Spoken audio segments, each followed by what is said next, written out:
Scene 1, Apple, take 1. Les enfants, les petits d'hommes, disais-je, sont des consommateurs d'histoires qu'on va leur raconter. Mais si vous les écoutez bien lorsqu'ils sont dans leur chambre, à côté de la chambre des parents, eux-mêmes, dès le plus jeune âge, commencent à construire des histoires, à construire des modèles de réel pour faire l'expérience du réel en l'absence du réel, et pour, au fond, routiniser des rôles de façon à mieux affronter le réel le jour où il va se présenter. C'est-à-dire que les enfants, si vous les écoutez bien, ils vont vous dire, ils vont dire, eh ben toi tu serais le papa et moi je serais la maman, et toi tu serais le commissaire et moi je serais le voleur, et toi tu serais le cow-boy et moi je serais l'Indien. Ils vont, d'ailleurs c'est même pas tu serais, c'est même pas l'emploi du conditionnel la plupart du temps. Ça va être l'imparfait. Et toi, tu étais la maman et moi, j'étais le papa. Comme si ils avaient déjà engrammé le rôle, engrammé l'histoire, comme s'il y avait déjà une épaisseur historique au moment où ils vont se mettre à jouer le rôle du papa et de la maman. Et si vous les écoutez bien, le mimétisme est incroyable, parfois même affolant, parce que dans le rôle du petit garçon qui joue au papa, vous entendrez des expressions ou même du suprasegmental du père, une manière de dire les choses, et chez la petite fille qui joue la maman, qui routinise son rôle futur de mère, vous entendrez bien évidemment aussi sa mère à travers elle. C'est-à-dire que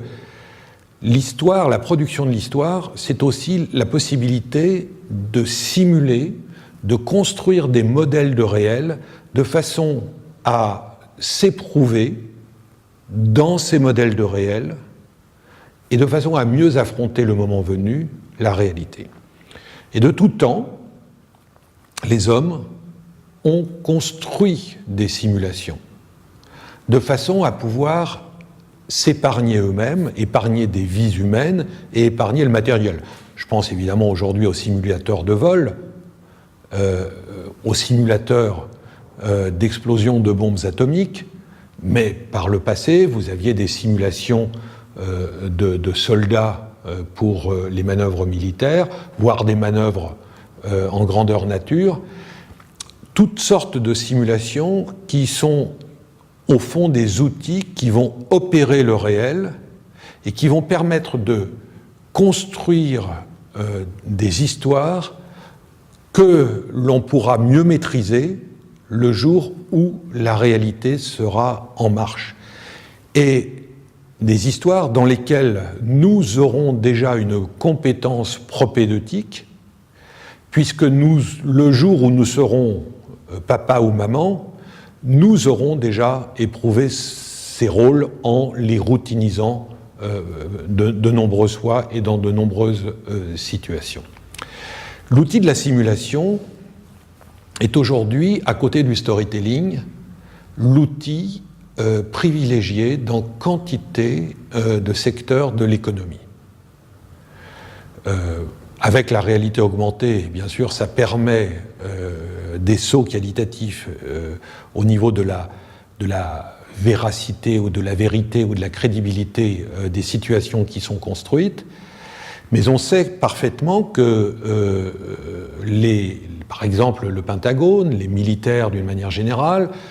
vont recourir à la simulation pour construire précisément des histoires de façon à ce que ces histoires, le jour venu, soient mieux maîtrisées et que l'on ne soit pas, encore une fois, dépourvu. Les tours jumelles de New York, elles aussi, bien sûr, racontaient quelque chose de la puissance de l'Amérique et au-delà de l'humanité. Et leur effondrement, qui nous a tétanisés, bien sûr, a raconté un épisode de cette histoire de l'Amérique, un épisode évidemment tragique, malheureux, qui montre bien qu'effectivement, aujourd'hui, nous ne pouvons pas ne pas raconter d'histoire. D'ailleurs, évidemment, l'histoire, le storytelling a un rapport avec le rêve ou le cauchemar. On a fait des études médicales, on sait très bien que si l'on empêche un individu de rêver, il devient fou, puis il meurt. Et je dirais que si l'on empêche un individu de raconter des histoires ou d'avoir son lot d'histoires quotidiens, eh bien, sans doute, peut-être ne mourra-t-il pas, mais en tous les cas, il se sentira sans doute très mal. On sait que dans les temps anciens, à l'époque de la logosphère, il y avait des conteurs qui se réunissaient dans les villages et l'on faisait des veillées au coin du feu et le conteur racontait des histoires édifiantes, colportait comme cela de village en village. Il y avait les jongleurs aussi dans la tradition du Moyen-Âge qui racontaient, eux, non pas des contes ou des légendes, mais plutôt des faits divers qui devenaient, au fil du temps, des formes de légendes urbaines ou rurales et qui devenaient peut-être aussi des mythes. Et cela, c'était le moyen pour les individus, les groupes, les sociétés, de réfléchir au monde tel qu'il va et tel qu'il ne va pas. Et ce qui a remplacé sans doute cette veillée au coin du feu et les contes merveilleux que nous racontaient les conteurs, et c'est un phénomène universel, des contes, on en retrouve dans tous les pays, dans le monde entier. Ce qui a remplacé peut-être ces contes et ces veillées au coin du feu, c'est bien sûr alors,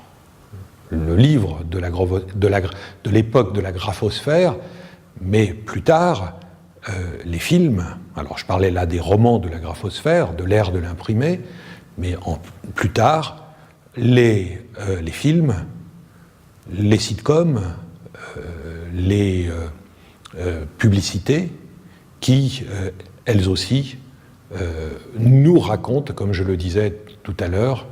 des histoires. Il serait bien que vous voyiez certaines grandes publicités célèbres dans l'histoire de la publicité. J'en prends une que j'affectionne particulièrement, c'est la publicité pour les jeans Levi's, Lewis, notamment celle faite par Gondry il y a quelques années, un film muet en noir et blanc, qui racontait au fond une histoire d'amour entre deux adolescents du sud des États-Unis, mais qui, derrière cette histoire d'amour, racontait la ronde éternelle de l'homme qui va chercher la femme d'une façon exogamique ailleurs pour pouvoir l'emmener avec lui. On pourrait parler du film plus récent de Jean-Pierre Jeunet pour Chanel numéro 5 avec Audrey Tautou, le film qui s'appelle Train de nuit, où l'on voit effectivement, là aussi, une histoire d'amour, bien sûr, se développer dans une sorte d'itinéraire de voyage au long cours. On pourrait regarder, on essaiera de vous en donner un exemplaire, on pourrait regarder cette magnifique campagne faite par les éditions du livre de poche Folio, dont l'accroche était « Que serait une vie sans histoire ?» Publicité absolument fabuleuse sur le plan de sa composition, incroyablement riche et bien faite, mais dont l'amphibologie, la polysémie de l'accroche, que serait une vie sans histoire, montre bien en creux qu'une vie sans histoire, ce serait désolant et ce ne serait pas la vie. Et la vie, c'est à la fois une vie dans laquelle il nous arrive des choses, des événements, des aventures, de préférence heureuses, parfois dramatiques, mais c'est ça la vie. Mais c'est aussi la possibilité de vivre par procuration en lisant des livres qui nous racontent encore une fois le monde tel qu'il va, et évidemment plutôt tel qu'il ne va pas, parce qu'on ne fait pas de bonnes histoires avec de bons sentiments, et ça c'est une formule de Gide, et évidemment on préfère avoir du malheur dans les histoires que du bonheur, sauf peut-être à la fin, mais donc nous sommes dans cette polarité-là, nos autres producteurs et consommateurs de storytelling. Nous avons besoin de produire nos propres histoires et nous avons besoin aussi d'en consommer au travers de ce qui nous est donné aujourd'hui et de ce qui s'écrit sans cesse.